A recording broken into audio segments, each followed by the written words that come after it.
देवांना रोज सकाळी मी नैवेद्य दाखवते. जी घरामध्ये भाजी चपाती केली जाते त्याचाच मी नैवेद्य दाखवते. गणपती बाप्पांना पण नैवेद्य दाखवून दिला. मटकीची भाजी आणि चपाती असा माझा स्वयंपाक झालेला होता. नमस्कार सर्व मावशी, ताई, दादा यांना. स्वागत आहे तुमचे माझ्या एका छोट्याशा ब्लॉगमध्ये. तुम्ही एवढ्या आवडीने माझे व्हिडिओ बघायला लागले त्याबद्दल खरंच तुमचे खूप खूप आभारी आहे.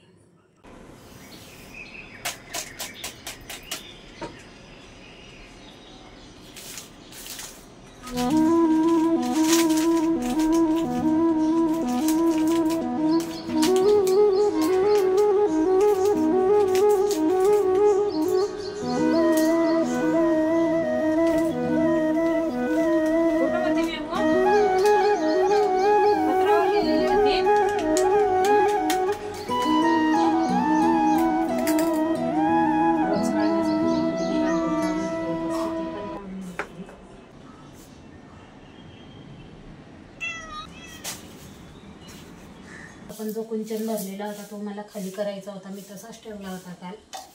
मला वेळच नाही मिळाला काल गणपतीमुळे.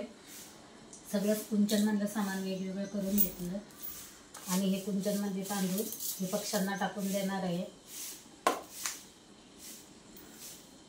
जे वटीमध्ये सामान होतं ते पण वेगवेगळं केलं. हे सर्व आता नदीमध्ये सोडून देणार आहे. पावडर संपलेली होती बर्दीमध्ये, ती पण भरून घेतली.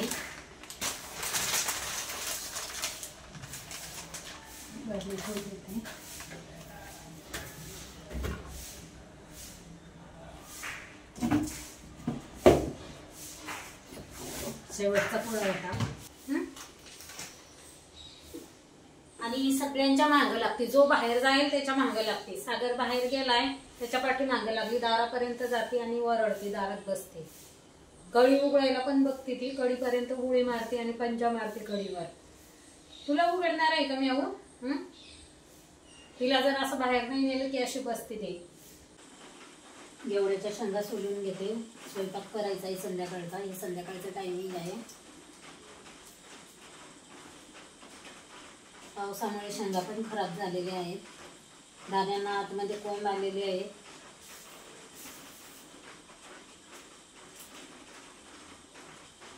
आणि आतमध्ये दाणे खराब पण झाले. जे चांगले आहेत तेवढे घेतले. कुकरला लावलेला आहे भात आणि घेवडा.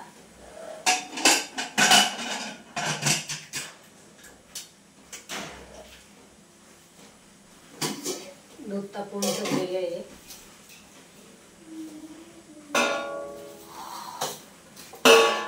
भाज्या आणलेल्या आहेत त्या पण धुवून घेते.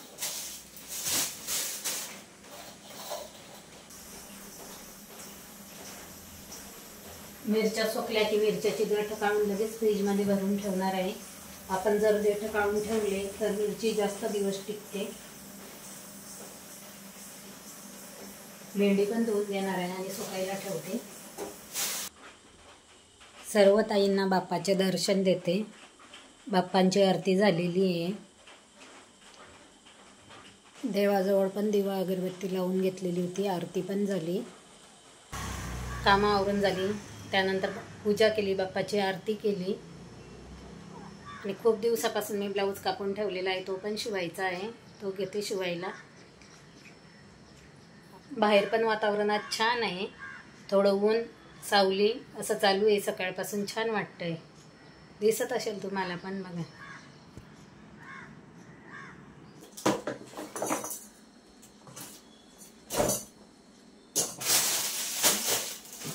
दोन दिवसापासून मशीनवर असंच सामान पडलेलं होतं. अहो गणपतीमुळे काय आवरलंच नाही. ज्या ताई रोज व्हिडिओ बघतात त्यांना माहिती आहे हा ब्लाऊज मी कटिंग करून ठेवलेला आहे. कटिंग करताना दाखवलेला पण आहे. तोच ब्लाऊज आज मला शिवायचा आहे.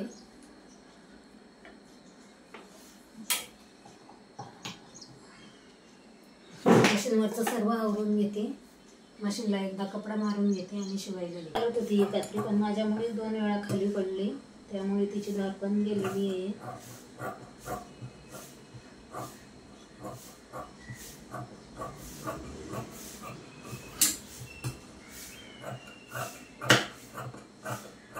व्यवस्थित कटिंग होत नाही आहे, खाचे खाचे येतात. बघू दुसरी पण खात्री आहे ती चालते का बघता, कारण ती काही मी वापरत नाही, हीच वापरते मी.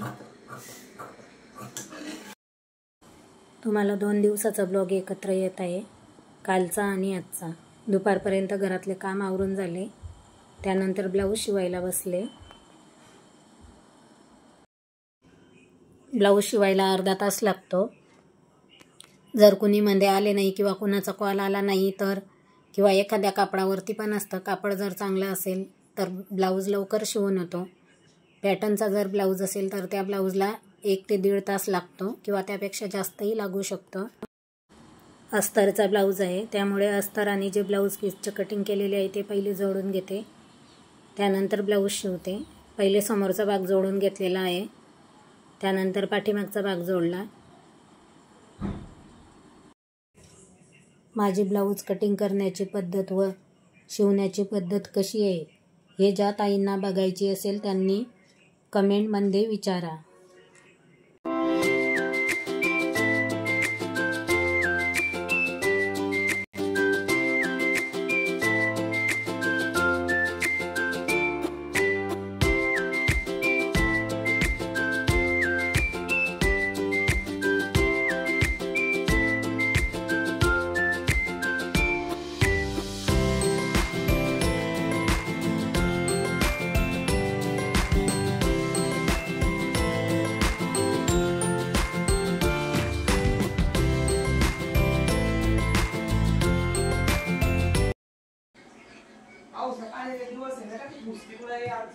सकाळीच खेळून आलेली.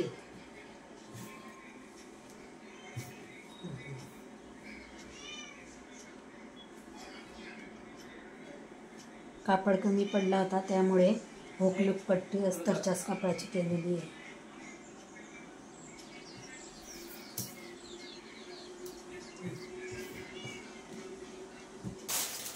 पीस काढून ठेवलेले, अजून त्याच्या अस्तर आणायला वेळच नाही लागतो.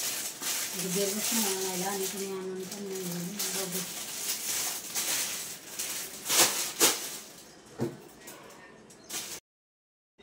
पूर्ण ब्लाऊज माझा शिवून झालेला आहे, त्यानंतर लगेचच मी झाडू मारायला घेतला. ब्लाऊज शिवत असताना कापडाचे छोटे छोटे तुकडे पडतात व दोरे पण पडतात. ते जर तसेच ठेवले तर पायाला चिकटून किंवा हवेने सर्व घरभर पसरतात, त्यामुळे मला ती सवयच आहे. ब्लाऊज शिवून झाला की लगेच मी झाडू मारून घेते आणि तो कचरा लगेच डस्टबिनमध्ये टाकून देते.